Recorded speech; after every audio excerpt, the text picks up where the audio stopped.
Career Manthan welcomes you for the study abroad session by Hemant Kumar. And with due respect to the time and the limited time period we have today, I would like to proceed with the session. So, studying abroad. So, when we talk about study abroad, it's all about breaking your comfort zone. I've kind of consolidated some fun facts. This is for your reading, but at the same time, I would just want to talk about. It's actually a decision that you would make that would be changing your lives forever. It's actually impossible to predict the unexpected. We saw COVID coming in, and sometimes the situations could be so different, but at the same time, there is one certainty that the education has to go on. At this point in time, you would have to consider that education would move. Education is not going anywhere, and all the students who have joined us today, whether and I know that majority are from the school, so you would be looking at undergraduate programs, but at the same time, somebody who would want to go ahead and complete a postgraduate degree. Again, as I said, education has to move on. So some fun facts, just to kind of put the larger picture in place. You see that uh, globally, currently there are around 5 million students. So when I say 5 million, there are close to 50 lakh students who are studying uh, outside the country. Again, when we talk of internationalization as a definition, there are so many various definitions of this particular term. But for simplicity, I'd rather put that somebody who has gone abroad or outside the home country to pursue a study and is on a valid study permit is how we would like to put the international student or internationalization as today. So globally, currently there are 5 million students, and this was 2 million students back in 2020, 2000, I'm sorry. So within almost 2 decades, we have seen the number has just doubled, rather more than doubled. And this continues to grow, and that is where this industry as a whole is quite a big industry. In fact, if you put the value, it's a $300 billion industry globally, which is a huge number. United States attracts the most international students, so I think around 20% share of this whole market is United States. We have a slide coming forward. We'll just go there in a while, which would talk about the top five destinations and some other destinations. 77% of all international students in the USA are from Asia. I believe no doubt in that. You understand. And when I say Asia, it's not only us Indians, but it also includes students from China, of course, which is the largest segment across many of the international study destinations, followed by India, of course, and then we have Malaysia, Korea, everybody combining into Asia, I would say. Interesting fact, uh, Vanshika says, I'm not audible. Ritesh, I'm not sure. Are you able to hear me well? Yes, yes, you are perfectly Okay. audible. Okay. More than 7,50,000 Indian students abroad in 2018. So this was the data which was released by Indian government, talking about the number of students abroad. So this necessarily doesn't mean that these many students are going every year, but the cumulative impact of the Indian students, I would say, means that somebody who went in the first year would be in the second year and then in third year. Similarly, somebody going into post graduation, all combined, students who are abroad on a study permit are 750,000. So that's like 7,50,000 students. I think Vanchika, you may have to check volume level at your end because I think my colleagues can hear me well. As I said, China and India are the largest producers, I would say, when you talk of international students, and the majority of Indian students do not choose a study destination for the experience, but rather for affordability and potential for employment, which is different from some other countries. I would say developed economies like some Europe or I would say in the Asia part. But then when it comes to Indian students choosing a program, the major reason would be affordability rather experience, which is an interesting fact. So this is just to set a perspective of what's happening in the international industry. I know there's so much happening, especially with COVID. And when you sit out there, you're in grade 10th, 11th, 12th, this question first time comes in your mind. I want to go abroad and study, but how to start? Where to start? Whom to consult? So I think that this is something that we'll just broadly cover today. Ritesh, if you can have the next slide, please. So this is the global study abroad destinations, as I just talked about. Current, so 2018 figures makes this market stand at 5 million students. So when we talk about the market share, so United States is still the leading destination by and large, because of the prime reason is that majority of the world-class universities are situated in United States. But there is an interesting trend as well that United States, the number has been on a decline. So while United States have always been as the number one leading position, from since the very beginning of the time when we have started analyzing these study abroad market, but there is a remarkable increase in some of the other study abroad destinations. And United States is closely followed by Australia as the number second destination, followed by Canada, which is the third, and then UK and China share the fourth and the fifth. We might think that Chinese students are the one who are going abroad, but at the same time, China has been competing with other countries of the globe to retain its position as an international study destination. So these are some of the top five destinations for various reasons, largely the quality of the education that we're talking about. But at the same time, I would not want to leave upon some of the other study destinations, which I would say, um, because of so many other factors, like Germany is known for engineering courses. So Germany, France, a lot of them in other places of Europe, like Italy, has been one of the study destinations. And with some new emerging destinations like UAE, Singapore, of course, becoming very popular destinations as well. Again, Japan is somewhere down on the list as well. So I think first thing first is when you sit down and think that you need to go abroad, the first thing which will come into your mind or something which you need to zero down upon is where do you want to go, and that is how we have started the slide. The presentation today, that where do you want to go should be the first question to address. Along with that, what I mean to say is that just to sit further, what we are going to expect in today's talk of the next 30 minutes is that, so it's basically, I've tried to put four W's and an H out here. So which means where, what, what would be what to study, where is to study, why, that means your reasons to go abroad, and probably related some of the other factors that you have to consider, and leading on to when, and then finally how. So this is how our deck is structured today. Ritesh, if you can move on. So we have answered the where. Of course, the choice is very wide in terms of the countries, but if you go by the trend, so if you talk to me about the markets which have grown the fastest, Canada is one of them. They have just doubled the number in the last 5 years or so. The numbers increased from 1 lakh to 6 lakhs in the last 20 years, I think, which is an amazing growth as well. Factors like being a very friendly country or multicultural country could be the factors which have gone in favor of countries like Australia, Canada, and of course, UK is again a market which has always been there. So now let's move on to the why of it. So I know, understand that this answer to this question could be very unique to each one of you. But if I do my research, these are some of the reasons why. These are, I would say, these are the highlights of the reasons why somebody goes about when they decide about studying abroad. They could be, it could be one reason, it could be multiple reasons, but just to put them as a summary. So these are the reasons. So basically, we're looking at a global immersion. The moment you think that you're studying in Delhi or you're studying in Chennai or you're studying in Kolkata and you would want to pursue or add that foreign degree to your resume, I think we're talking of global immersion. With technology coming in, anyways, the national and the international borders are kind of zeroing down. So there's nothing which is left which cannot be kind of crossed upon. But at the same time, students do look to go and study abroad for reasons like this. I think the first reason, I think the prime reason is a world class education. So you have to align it with your career goals. I know it might be that, and career goals in itself is a topic which I would say requires a different seminar or a webinar upon. And Career Manthan is one of the best in the business to help you with that. So once you have decided upon your career goals, then that is where you are looking at that you would want to pursue that say a degree in computer science or computer networking from a world class university, say Stanford or anywhere in the world. To learn a new language is also on the list. Some people would want to learn a new language, discovering a new culture, networking with people around the world to gain valuable experiences personally and professionally, and to impress employees. Of course, who doesn't want that?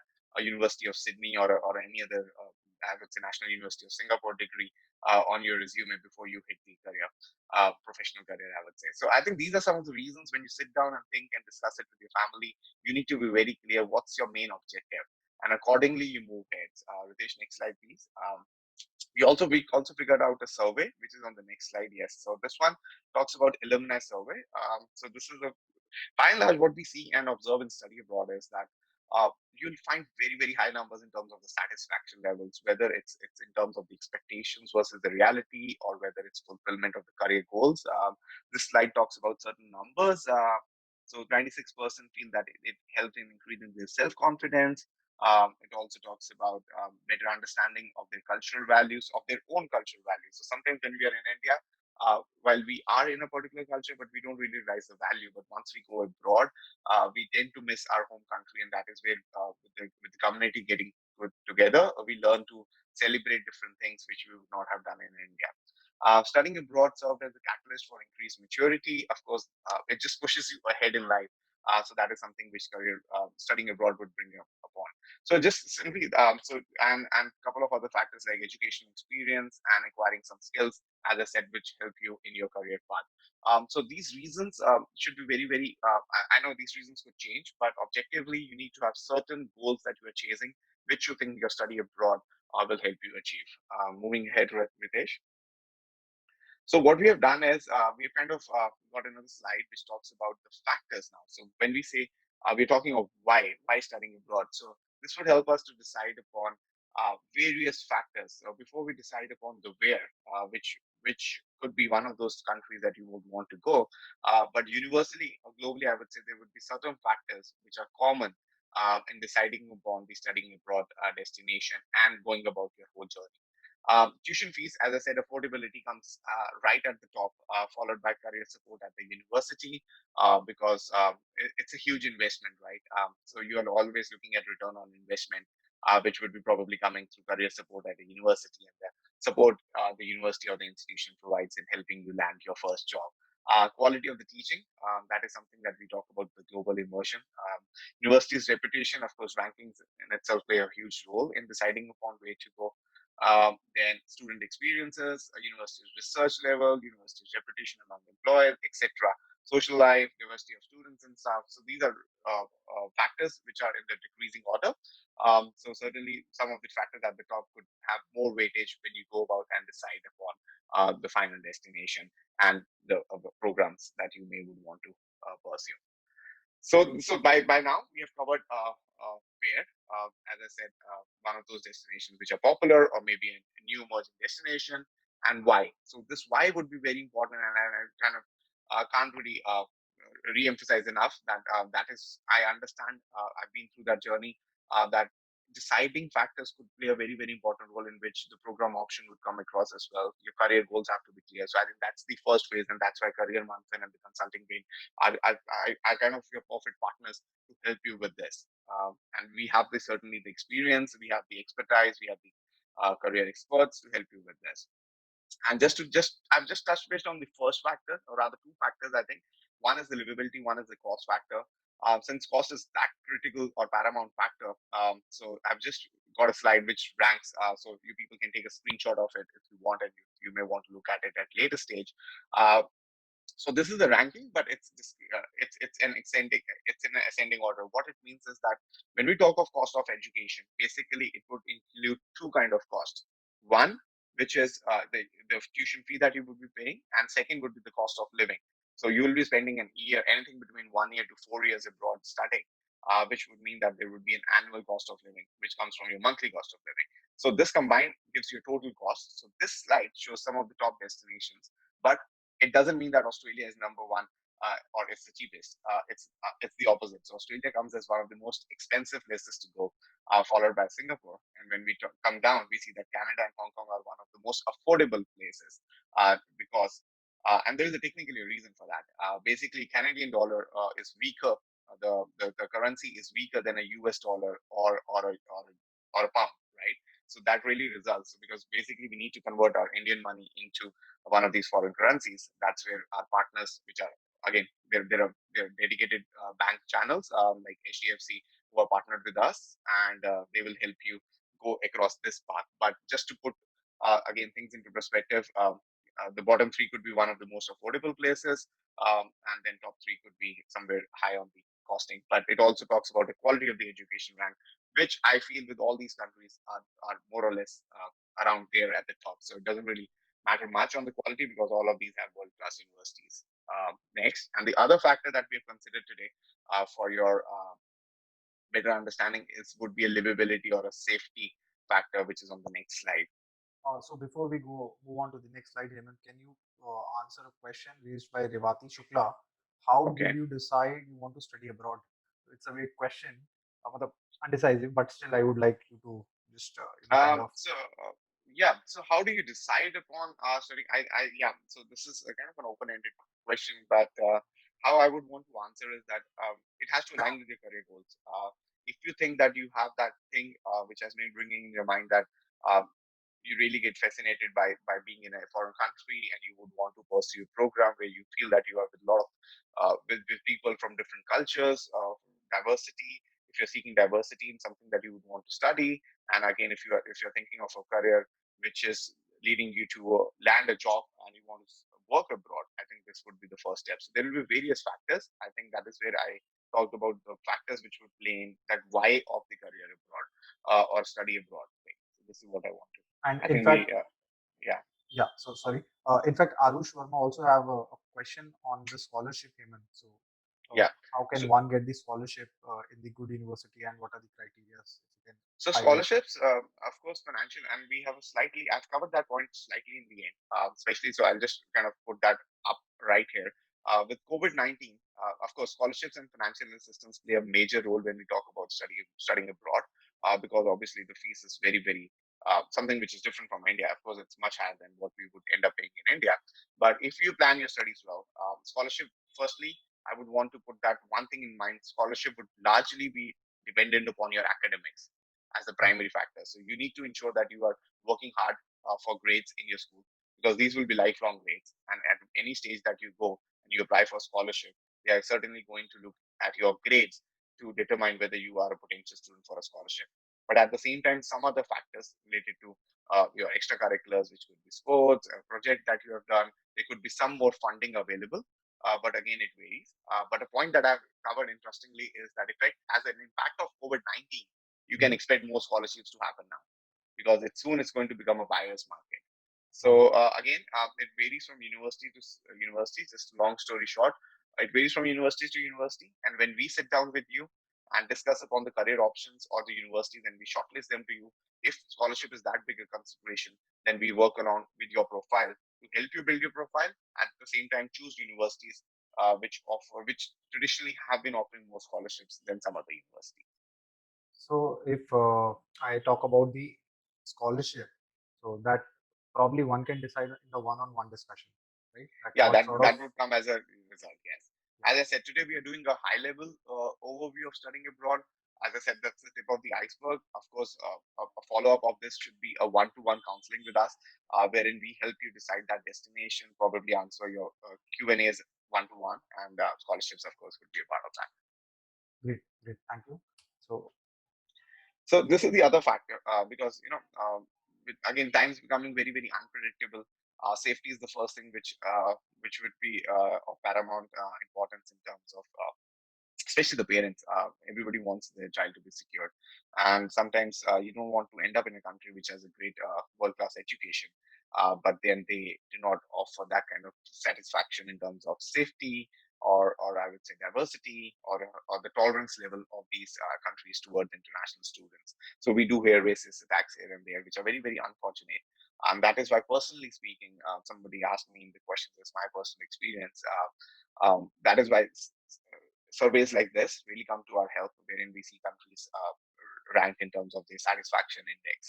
So if we talk about some countries like Canada, New Zealand, Australia, Germany, these rank higher than US and UK and some other countries in the Middle East for known reasons, right? So the countries as a whole are more safe. There is less discrimination and largely uh, people feel safe moving around late at night, and all those factors do come into picture when we talk of students coming from India. And that's just why I want you to consider this particular point as well when you go about it. Right. okay. So So, we can move hey, it. yeah. Yeah, So, yeah. Hemant, before we move ahead, I have a question from Anmol asking about the 12th, the percentage which is required in class 12 for studying abroad. So, if you can. Again, that's a very broad question and more. Again, we have a slide in the when we go about now. The next part would be what, which is what program to study. So it would depend upon the program you are studying, and there's an interesting thing that whether you want to go to university or whether you want to go to college. Again, so minimum percentage would vary. If you're looking at university, I would recommend maintaining a percentage of 80% or above. But certainly, if you're looking at a college, percentage ranging between 65 and upward could be sufficient to meet the eligibility criteria. All right. So, Sagar and Again, Anonymous attendee. this is a broad answer. All Would, right. would Yeah. Yeah. So we have more questions, but going forward, we'll take that question. Right. Yes. So Ritesh, how good are we doing on the time? How much time do we have? I guess we are going pretty well. So we have more Okay. 15 minutes to go, and Yeah, I think we can wrap that up. So I think we are also done halfway our kind of presentation. So I come to a very, very important part, which is I think the what of the whole. Um, After the where, I think what is the one point where you'll be stuck upon. And as I said, there's no shortcuts, there's no single answer, unfortunately, that I can give you what to study. But I think when we go about studying abroad and finding a program, it is essential to find a program that will help you stay on track for your degree, help you learn valuable skills, and provide you with the experience, both professionally and personally, that will enhance not only your understanding of your field of choice, whether that's computing, mass media, law, anything. It could be business, but it will also help you to give you a understanding of the world at large. Again, which is not an easy thing to achieve, and that is where studying abroad, I would want to re-stress upon the fact that it's moving outside your comfort zone, but that's something which just pushes you ahead in your life. So finding a program, I think, a strategy, just a 5 point strategy for you people. I think research, research, and research. You need to, you can't stress enough on this particular fact that you have to keep on researching, and that is where you become more confident about your choice. Go about the program reviews. I think that is something what we still do. I'm sure many of these would be mobile users, right? So when we go about buying a mobile or buying an electronic gadget for ourselves, what do? I think we research, research, research. We delve into the reviews of the mobile phones or any gadget that we would want to buy. Then we narrow down upon the options. Maybe we start from, say, Oppo, Samsung, Apple, and then based upon our choice and our budget, we kind of look down on what features would this mobile be offering. So I think it's similar because that is how researching and narrowing down like university works, and this is same what you need to apply in terms of education. You need to talk to study abroad experts, you need to talk to your peers, you need to talk to your parents, you need to talk to your teachers, and then understanding what the program offers to you, and then comparing the available options with respect to your budget and your financial availability or ability means in terms of which could be again very, very unique to each student. So I think that's the starting point.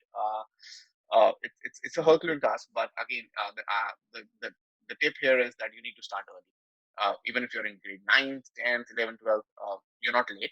But whenever you get an opportunity, you need to start researching even before you approach a study abroad expert who could further help you with your options. Next. so before we move ahead, Hemant, I have like a student have a question on SAT and IELTS. So if you can, a bit talk about both, because Arush specifically asked about which SAT score is considered good by university, or is SAT required by universities nowadays during the COVID period? Okay. So I think that helps me to talk about the particular program requirements. So SAT requirement varies from country to country. Again, it's good to have SAT. When we talk of certainly top universities in the US, they would not offer admissions without having a valid SAT score. But at the same time, with the COVID-19, certainly the trends have changed across the globe. So depending upon the availability of the exam, it would be important to see whether SAT is still running in the same test. Many of the other exams have moved online. So SAT is one exam that you can kind of bet upon, especially when you're considering US. The good part is that many other countries which have emerged of late, they do not necessarily require SAT. So something like Canada and Australia, SAT may not be the top requirement, and your good grades in grade 12 should be sufficient for you to get in, provided you have good letter of references or objectives. So we call something as a statement of purpose, which helps you to talk about your objective of studying abroad, along with an English proficiency exam, of course, IELTS. Again, IELTS is not operating right now, but they are just getting back. For the last couple of months, they were not doing. But then there are so many other alternates to IELTS at this point in time, like PTE. That's the Pearson test of English, and we have Duolingo. In fact, Duolingo emerged as one of the, I would say, dark horses, but it's being accepted across the globe these days. It's an easy test that you can take from home. It's valid. Its results come in 48 hours. But the point here is that what is happening right now for the next 4 months may not be the same for the next 1 year or 2 year. So if you're looking at somebody who is already a grade 12 pass out or who is just passing out in this year, these solutions could be good for him, but this might not be the permanent solutions. I hope that helps to answer that question, Ritesh. Yeah. Uh, I'm yes, sorry. Hemant, we can move Okay, ahead. sure. So again, I think Ritesh put a disclaimer at the very beginning, but I still wanted to just touch base upon this particular fact. As I said, if you just talk about this slide, this is a talking point for the next 1 hour, and I think Ritesh is the best person to kind of go and talk in detail about that. But again, but we cannot really complete a study abroad without just touching base upon what program options are globally available. I think whatever is available in India is certainly available across the globe. And I would say in each and every country that you would want to target upon, because there are universities, there are colleges, there are vocational colleges, there are polytechnics, often right anything from certificate to diplomas to undergraduate degree to postgraduate degree, which could be a postgraduate diploma or a master's up to PhD. So these are your options available, but then at the same time, broadly classifying the various areas of interest could be STEM has been something which has been very, very popular. It comes from US largely in the sense that they have particularly uh, categorized this as science, technology, engineering, or mathematics, and certainly students entering this particular field avail certain benefits. But with Mr. Trump out there, President Trump there's so much of unpredictability with the US market today, with the restrictions on the migration policies, especially the OPT, the practical training, which allows the students to stay back. I think that has been an area of concern, and that's why US market is something that you need to approach with a lot of caution moving forward. But at the same time, these are available in different parts of the world. So science, technology, engineering, or maths is one of the top fields currently. But not only that, but of course, there has been other fields like business management and public administration, always a safe area to bet upon. Social sciences and humanities, health sciences is coming up very, very well, especially in the COVID-19 situation. Some study in medicine, nursing, pharmacy, dentistry, etc. Design and architecture, law, and this list is not, I would say, comprehensive. There would be seven more options if we go and break down each of these individual fields. You will find so many different courses available. Again, the key is to understand your areas of strengths and weaknesses and then align yourself in what you would want to do. And if you're not really sure on what field do you want to pursue a career in, then I think approaching a career expert would be your first step before you think about closing the one on the university or the destination abroad, because you don't want to be in a situation that you end up being in a course, say engineering, wherein you don't have a love for it, because being abroad could also be stressful. So if you don't have the right course, it might just end up in a situation which may impact other factors. So I don't want you to be in that situation. It's better to take more time. And I said the solution is again is research, research, research, and not to stress less upon the new age careers, which may or may not be a part of something that we've already touched base about. But again, careers like artificial intelligence, machine learning, video game designing, 3D animations, etc. Are some of the very, very emerging fields with a lot of potential in the coming decades. So that's about the what. So I think that's where, and I just, as I talked about university versus college. Talking from my personal experience, when 15 years back, when I would have thought about studying abroad, I think the only idea which came into my mind was a university. I think it's the same here in India as well. When we complete our grade 12 exams, we talk of DU, but at the end of the time, at the end of the day, we may be studying at a college, which is SRCC or a LSR, which is a part of DU.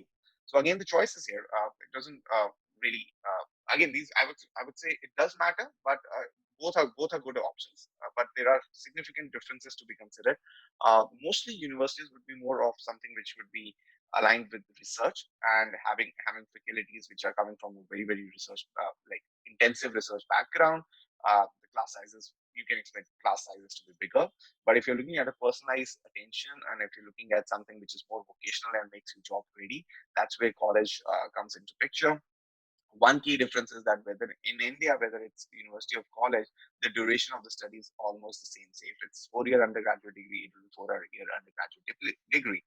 However, one notable difference in studying abroad, most of these countries, whether it's Australia, UK, colleges would offer you the possibility of short duration course, so which could be anything between 1 year or 2 years, and university would be offering normally you an undergraduate degree, which is of 4 years. So now this helps you, and this really changes the whole financials of the situation. So if some affordability is an issue, college could be one of your considerable options, because these colleges would offer you a good diploma, or it could also offer you a degree. But the point that you may have to consider here is that it helps you. If it is helping you to save 2 years of education and giving you something which is job ready, then you of course save 2 years of money, which on average could be anything between 12 to 15 lakhs a year. So this is a key aspect that you need to again consider when you start your hunt for the your college or the university. So Hemant, I would just like to give an alert of like we have left with some 5 to 7 odd minutes that we will Sure, also have to sure. answer the questions. Yes. So we are just winding up, Ritesh. Yeah. So can I move ahead? Yes, yes, please. So other factors to consider, I think, again, these are factors which we can go one to one, but largely you need to talk about, you need to know that number of intakes. So again, varies from country to country, but by and large, fall is the most popular intake, which is normally the month of September. And again, some institutions do have winter, which could be January, spring could be April. Again, definitions of these intakes vary from college to college, university to university, country to country. Moment we talk about the intakes, we need to understand the admission deadline. So it doesn't really happen that you finish your grade 12 exam, then you start applying and you end up being there. There are other formalities to be looked at, which includes your study permits, your processing time at the university for your applications, which could anyway easily range between 2 to 3 months. Visa processing time, similar timelines. So that is something that you need to consider. So just to put as a safe bet, uh, the application process must start at least anything between for the top universities has to be 1 year before the application, before the actual start date for sure. But for other lesser known universities or colleges or some other destinations, it could at least 6 months. So that is the minimum timeline that we're looking before you end up being in that foreign country, and these times would be impacted by COVID as well. And other factors like living expenses, financial assistance, scholarships, your travel insurance, your health insurance, and your accommodation after you land there in the foreign country is a key aspect to be considered. So, in fact, Hemant, there are so many broader questions like Sanjana have asked. So, I would Yeah, like to skip the question of Sanjana and we can take it in yeah. the last. So, I have a question from Shubham. He asked for the percentage in class 10th. How important is class 10th percentage for study abroad? So it is certainly important because your profile is what is considered, right? And tenth is, I think, the first one of the first milestones that any student achieves, because because mostly it's a board exam, and that is where it is important. But so this is a I can answer it from both the sides. So if your percentage is good, be happy. But if the question has come because the percentage is not very good, so don't be worried. There are other areas that you can work upon, especially your grade 12 immediately. And it's a typical that two-edged sword question, but I think it's certainly important. But in case you've kind of fallen short of your expectations, please work on your extracurriculars and aim to get a top percentage in your grade 12. Thank you for And we can identifying the move ahead. Thank you Yeah. for identifying the question. The problem from the question and giving answer to that Yes. question. No problem. Yes. So, well, I have another question from Lisha Mendiratta. She asked if you want to pursue teaching as a career, study abroad is a good option. Yes, of course. So education again. When we talk about the areas of interest, when I talk about business, STEM, and so many others, education in itself is a field that people do pursue. It could be Bachelor of Education, or it could be, say, an early childhood education. Now, the choice is yours. What area do you want to go upon? But again, since these are all global, all these countries are known for its world class education. So certainly, there's a lot of scope when we talk about education as a field that you would want to pursue. And So, you have options ranging from diplomas to undergraduate degree. right, right. So, And these are my last two slides, Ritesh. yeah. Yeah. So, just Khushi Chadda, your question will be answered after this slide. Hemant, Yeah, please so I'll go just wrap up in 2 minutes so that then we can kind of open the questions, because that will also help to probably answer for others. So, effect of COVID-19, again, one graph or a 5 minute talk would be, I would not say it can do justice to the impact of COVID-19, because many countries, many institutions are still kind of going through the problem phase before the impact really comes out. But just I got a snapshot. This is from the G8 universities, the top universities of Australia, which includes University of Sydney, University of Melbourne, University of Adelaide, UNSW. So they did a study wherein they try to kind of figure out an impact. So if you see the top graph, it talks about domestic student revenue, which is expected to remain stabilized, because normally a recession or a pandemic results in people losing the jobs and returning to universities. So domestic sales are not going to get impacted, but for international student revenue, there is a threat of the 2021 intake. Of course, 2020 intake is gone, so that's a sad part.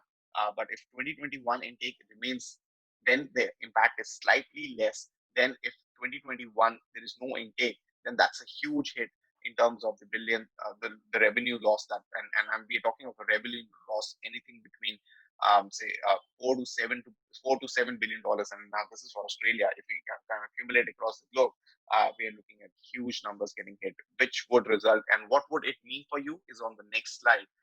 What Because that's a very important question. So if I'm sitting in India, and if for any of the parents watching this session or teachers watching this session, and of course the students, uh, you would want to know what lies for me and what to expect going forward. So kind of just analyzed and kind of summarized these points, just to help you understand what is going to be the immediate impact and a medium term impact. So online is the new normal. So a new educational paradigm. I think the fact that we are doing this from Canada, and of course Ritesh handling it from India, is the fact that maybe before this we would have been right there in your institution and doing this session together, right, Ritesh? That's what Yeah. we have been doing for the last decade.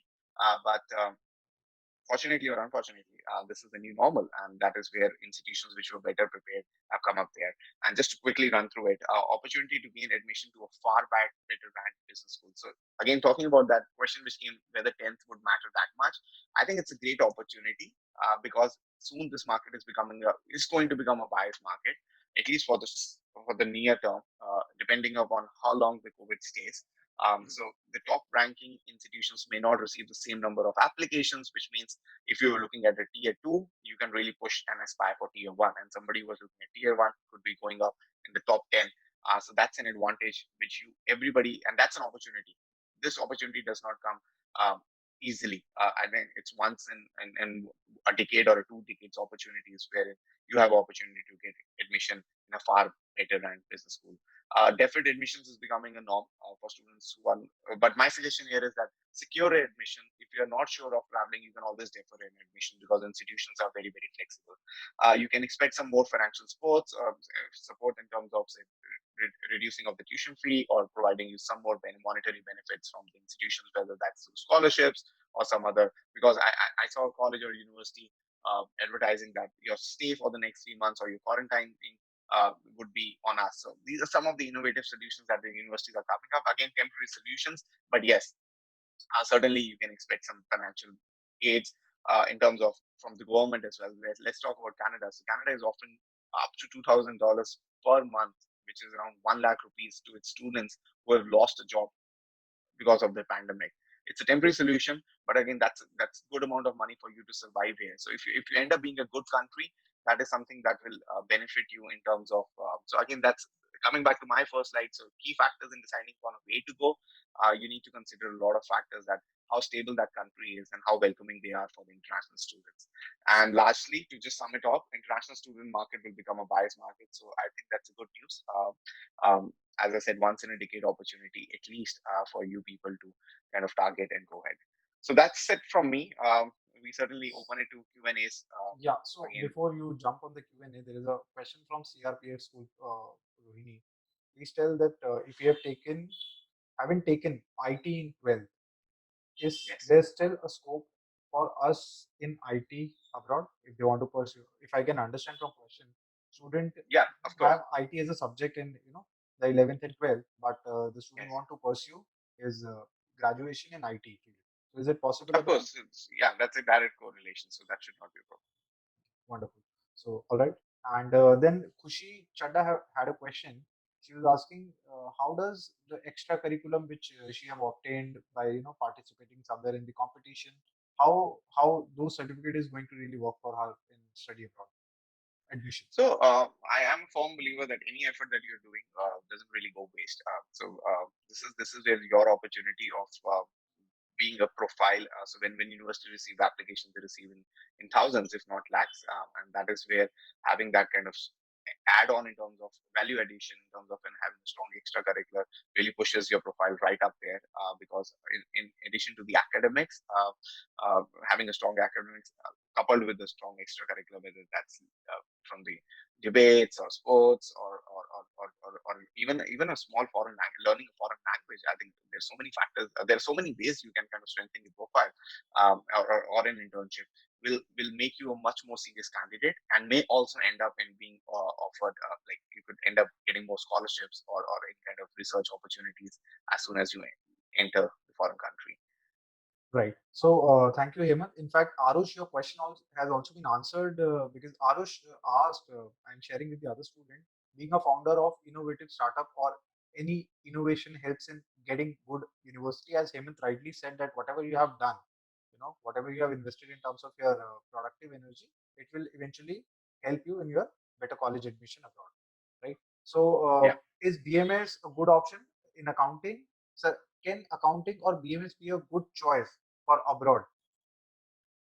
I think again, every career or any area of programs could be has to be like good. There's nothing about good and bad. These are not objective answers. And if it's something which is of your area of interest, I think Videsh, you and me and have handled these questions for so long. Even the other day, the principal was asking. I think the key is that if it is something which is related to your strength, it won't fail you.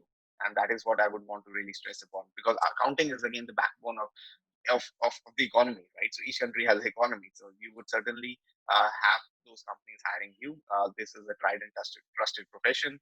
Just see that how you can kind of relate it to a professional qualification. For example, CPA, something what we call as the Canadian Payroll Association, is a designation that you get from the industry. Similarly, you need to see whichever country you are landing in, how you can kind of certify yourself with the industry certification is something I would want you to focus upon, whether it's any career, whether it's in engineering, whether that's hospitality, whether that's digital marketing. You need to see how you're becoming relevant to the industry, because that is something which will play a key role in getting you your first job and then moving ahead in your career. All right. So somebody anonymous attendee asked, is it slightly big to study abroad for joining Indian civil services because it has a subjects like public administration? um, yes and no. So it goes two way. I've seen so many uh, successful administrative people going ahead and doing a study abroad. But I think that's not the answer to the question. But as I said, it's two way. But at the same time, people do take a necessary education abroad and come back and do pursue the civil services as well.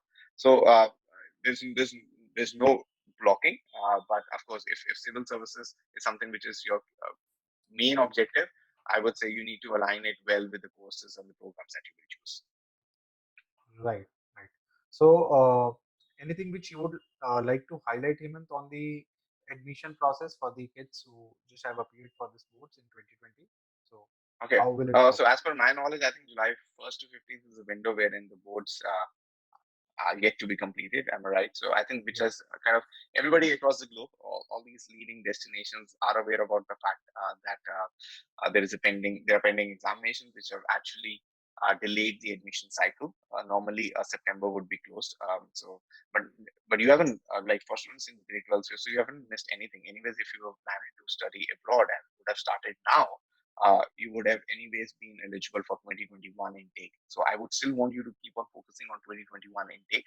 Um, so you can look at options. If you're looking at top universities, it could be September 2021. However, if you're looking at some of the other places, like many of these universities and college also have a January intake or a May intake. So once you have a result in place, and I would want you to go ahead and complete an English proficiency exam, at least, if not SAT. SAT again, if it's the requirement of your university, certainly go ahead and complete SAT as well. But at least an IELTS, TOEFL, PTE, or a Duolingo has to be completed, and then basis upon your profile, you can approach us. Again, as I said, 45 minutes may not be the it's we're not able to do justice to this intensive topic, but we would certainly this is the starting point, and that my whole idea was to encourage you students to think about studying abroad and getting some direction, And then, of course, if you would want to narrow down upon your options and get more advice, then Career Manthan is the best place for it. And I'm sure Ritesh is going to support you on that. Thank you, Hemant. Thank you so much. Like Hemant rightly said, that 45 minutes will not do justice to know about the study abroad. So it was a kind of you to give an a direction for study abroad. So I will just put a last question to Hemant because we have already running short of time. In fact, we have exceeded the time limit. So how maths is important for study abroad? Because though it's a very basic question, Hemant, but I think there is a lot of confusion because when I look at the study options in India for graduation. Delhi University required maths in class 12th as an eligibility. If I talk about IIMs, a student want to go for integrated program in management from IIM Indore or IIM Rohtak, they should have a great practice of maths because maths is not important as an eligibility, but yes, a large part of the entrance test is based on maths. So how is it important for the study abroad? Short answer, very So short answer, Hemant. yes. So I would like to second you, Ritesh. So fortunately, you don't have a lot of entrance examinations when you talk of studying abroad options. At most, you might be looking at SAT, of course, for which maths would be a key thing. But if I look at direct admissions to many of these universities, whether it's UBC or SFU or University of Toronto, maths certainly plays a key role. Not having maths is to answer it. Not having more maths would really limit down your options. Because majority of the business programs would not let you in without maths. Of course, forget entering into a STEM program without maths, right? So if these two programs are gone, I would say that you are left with I do get these inquiries from students all the time. They don't have maths. And unfortunately, I have to only put into programs like liberal arts or general education or a hospitality. Again, which kind of is not the best thing. So if you can have maths, if you can continue with maths and just maintain a passing grade, at least would be a better strategy than skipping maths, is what I would say. At least it gives you more options when you want to consider it broad. Thank you so much, Evan. Thank you so much for joining from Canada. Because if I, what's the time there? I'm sure that it must be early morning, right? Yeah, Uh, it's 4:30 right now. So Wonderful. So I would like right. each one of you to thank you, Hemant, for sparing time, midnight, and coming live and taking this session on study abroad. And I would like to thanks the consulting brain who helped Career Manthan to in fact, who helped student on the platform of Career Manthan to enlighten student with the knowledge of study abroad. So, student, what you can do is you have the contact details on the slide. You can note it down, and in fact, you can write us on the careermanthan.info@gmail.com, or you may take my email ID, which is ritesh.chavla@careermanthan.com. So, what I will do, I will connect you to the consulting brain, which can help you to, which can probably help you to plan your study abroad, where the consulting application and anything with respect to your study abroad queries, we are happy to help you. In fact, the consulting brain will be promptly answer all your questions. And just I would like you to give your quick feedback on the chat window about today's session.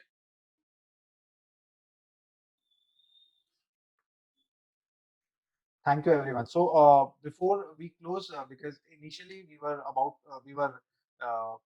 we started a little late because a lot of students were about to join. So I skipped the intro of Career Manthan purposely because I wanted first Hemant to start this session. But what we do, we basically help student to uh, choose the right career option for their graduation. That many students are confused between the law or management or a chartered accountancy or engineering, medical, or any program for that matter. So Career Manthan comes and play a vital role in terms of selecting your career followed by your college. So we are happy to help you. You have all our contact details. You can get in touch. You can go and like our Instagram, follow us on our Instagram so that you can see all the updates and the upcoming session which is going to be there in the uh, month of June and forward. So Hemant, thank you for joining us, and Thank you, thank Ritesh, you and the thank you, Karim consulting Manthan. brain. Yeah, thank you the wonderful audience. If we have if you think any of your question is left and unanswered, you can simply write us an email, and we I will definitely take up your question with him. Thank you, everyone. Thank you. Thank you, everyone. Thank you.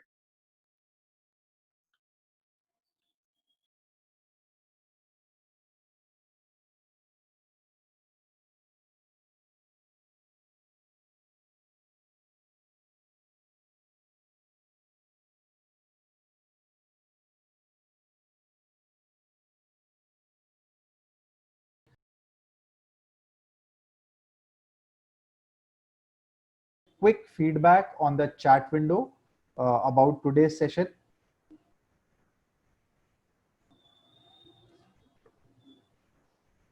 Thank you, everyone. So before we close, because initially we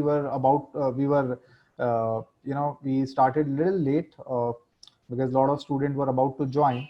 So I skipped the intro of Career Manthan purposely because I wanted first Hemant to start this session.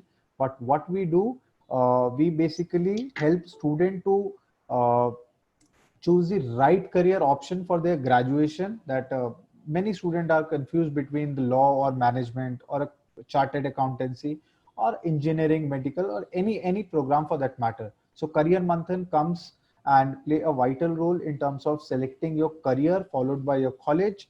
So we are happy to help you. You have all our contact details. You can get in touch. You can go and like our Instagram, follow us on our Instagram, so that you can see all the updates and the upcoming session which is going to be there in the uh, month of June and forward. So Hemant, thank you for joining us, and Thank you, thank Ritesh, you and the thank you, Career consulting brain. Manthan. Yeah, thank you the wonderful audience.